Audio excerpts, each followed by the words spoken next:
Hello everyone, welcome back to the channel. In this video I just want to talk to you guys or share my experience of owning a Tesla Model Y and how much it costs and what kind of cost are you expecting to have owning a Tesla. And for me, this Tesla is my first EV car, you know, and so if that's something that you're interested, stay tuned. Well, I bought the car back in December of 2022 when the price was really high, and my the monthly payment for this car is $1,000 a month, right? And I think I paid about maybe $5,000 or $6,000 down. The interest on this car when I got it with Tesla, I thought it went through with Tesla financing, but it turns out that it was with Wells Fargo. And at that time, they charged me 5.34%, I believe. But after about 3-4 months, I refinanced with the Federal Credit Union, where I got the rates down to about 3.29 or 3.3, something in that ballpark. And also, I added gap insurance as well too. But yeah, so that's how much you would pay for the Tesla Model Y. And I'm talking about the price. It's back in 2022. So now with the Tesla dropping the prices all the way down to what? You get about 42,000, and with the tax about 36, 35. About a couple months ago, you can get a really good with the inventory discount, you know. But right now, let's say for example, if you get it with you may be paying about, I would say, anywhere from $600 to $700 if you're financing. But if you want to lease the vehicle, Tesla, they do have for the Model 3, which is about $299 a month, and then you pay about what, $3,000 down, and you're allowed 10,000 miles per year. And after the 3 years, you just turn it into Tesla, because Tesla does not allow you to buy out the lease at the end of the terms. And owning a Tesla, right now the car has about 12,900 miles on it. And as far as maintenance go with the car, there's zero maintenance. I haven't done anything to the car. The only thing I did to the car was tires rotations, which is coming up soon too, and I will do one soon. And probably like the air filters. But other than that, like, there's no maintenance at all. There's no engine oil. There's no transmission. There's none of that you don't have to worry about, right? Next thing you should be worrying about is insurance. So before, I was paid about $647 for 6 months. And when I got the Tesla, and I was with the company called Wawanisa. I don't know if you guys ever heard about it. It's pretty good. You know, they're pretty strict. But after I got my Tesla, the premium went from $647 to $1,200 for 6 months. And I called them up, and they say, well, due to the value of the car, and if something happens to Tesla, most likely they're gonna total it. So therefore, they charge like a really high price. And at that time, that's almost like everybody is charging that price, right? So, and I want to switch company, and I tried to find one, and all in all, I couldn't find any of the companies that would lower the premium, except for Tesla. In the beginning, I was hesitant with getting a Tesla insurance because I've heard that they give you safety scores, and they observe you, they monitor you, they do all kinds of stuff to you. So I wasn't comfortable with getting Tesla, but in the end, you know, I was like, savings and having them monitor, I think, well, in a way, it's good, you know, because if you know that you've been monitored, you've been watched, you do the right thing, right? So I ended up with getting Tesla insurance. It saved me a lot of money. And again, insurance is insurance, you know, you have it there, but you don't want to use it. And then that's for once. So insurance is going to be really high. And registrations.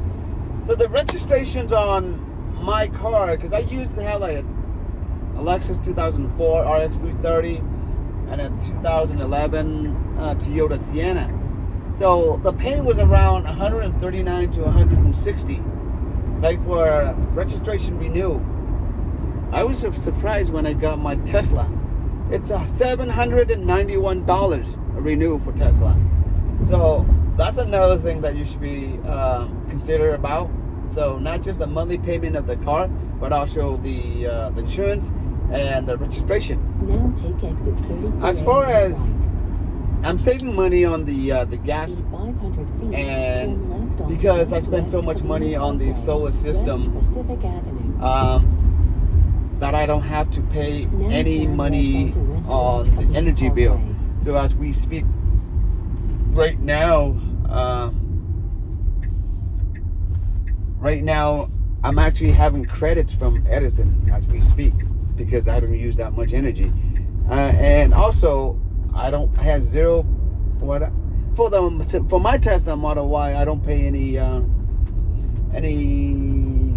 bills at all because I got excess energy, and I only pay the gas for my wife's car. But we're not talking about that car, right? So pretty much all I have is just only the monthly payment, and that's it that you have to worry about. I'm saving money in the gas I put in there, but as far as owning the Tesla, it's very convenient. It's safe. I just come to the car, it opens, I get it. For me, because I like security, so I input it. I have like a pin to drive. But like if those of you, you don't want to have that level of security, you just come in and then you press down the button, the lever, and then you're going. You don't need to worry about much. As we speak right now, I'm using the trial, the FSD, and the Tesla is driving me back home right now. So I've used it before. And another thing that you guys might be worried about is about long trips. So should you be worried about it? And in my previous video, I did a couple of videos before I talk about I'm taking the Tesla to Vegas. And Tesla is really good where they incorporate all of the charging station. They calculate everything where you should park. Where you should stop and charge. So it's really nice, and you don't have to worry about anything. And there are chargers all over the place. And Vegas, they have like superchargers almost everywhere. So charging is not an issue. And I do have a level 2 at home charging too. So I usually don't charge it until it comes down to about 30% or 40%, and that's when I top it off. And to top it off, I just leave it in. I charge it about after 9 o'clock because that's where Edison is giving me like a better rates for using the energy. So same thing with you guys too. So depending on where you live, you might want to double check with your energy provider to see when is the most efficient times for you to charge your vehicle. And I believe for Edison, for me, it's 9 to 4 or something. So that's what I'm doing. And then and then with the app, you can set it where you can plug it in and then it will charge. Because for right now, I set it at 9:15. So exactly at 9:15, it will charge. And let's see what else. As far as with the FSD driving is really good, and Tesla, I have no complaint about Tesla at all. Except for maybe like they say about the panel gaps. But I think as a new company, you see a lot of panel gaps are pretty much not as good as Lexus, but for Tesla EV new company, they're pretty good. And if there's a gap, and you put in a service request and they will fix it. But so far, and this is just my opinion, guys. You should, because I spent quite a bit of money, on the PPF. To me now, looking back, I don't think it's even worth it, because even with the PPF, when you hit a bigger rock, it's still penetrating it goes through. So I spent like $1,500 on it, and that thing I could have spent it on something better than the protections. But yeah, but live and learn. But as far as once now I'm used to driving a Tesla. It's kind of hard for me to drive the GMC. By hard mean like the accelerations. So if you're somebody who likes instant torque, you know, you want it right there and then, you know what I mean? Or if when you enter a freeway, you need that power, right? Or if you see like a big truck, semis coming towards your way and you need that speed to get in, right? Tesla has it. And you also, and they have like the certain level where you can set it too. So if you're like, oh no, I don't want that fast, you know, I just like an easy low going. So they have a chill mode and a standard mode. And with the Model Y and Model 3, if you want a little bit faster, you can pay for acceleration boost, which is like $2,000 more. And they give you about 0.5 second faster. And from standard, it changed into sports. So that way, it give you a little faster powers, you know.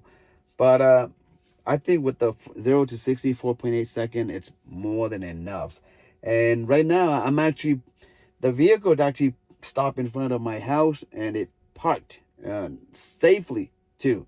So as far as with Tesla, and I think it's really good car to drive. You know, I have no issue and I love it. And I think you guys, if it's your first EV, you will love it, because sometimes when you're looking into buying an EV, you want to make sure that they're going to be there for the money that you invested. Because when you buy a car, you know, especially with the amount of money, you want it to be driving it for about 5 to 8 years, right? You don't want to buy the car and then the company goes bankrupt. So just like Fisker, you know, it's really for EVs company, only Tesla would be able to profitable company. Any other companies out there, EVs, would talk about Fisker, Lucid, Rivian. They're all making the vehicle at a loss just to get people to buy their vehicles. You know, they're losing money, but they're getting better.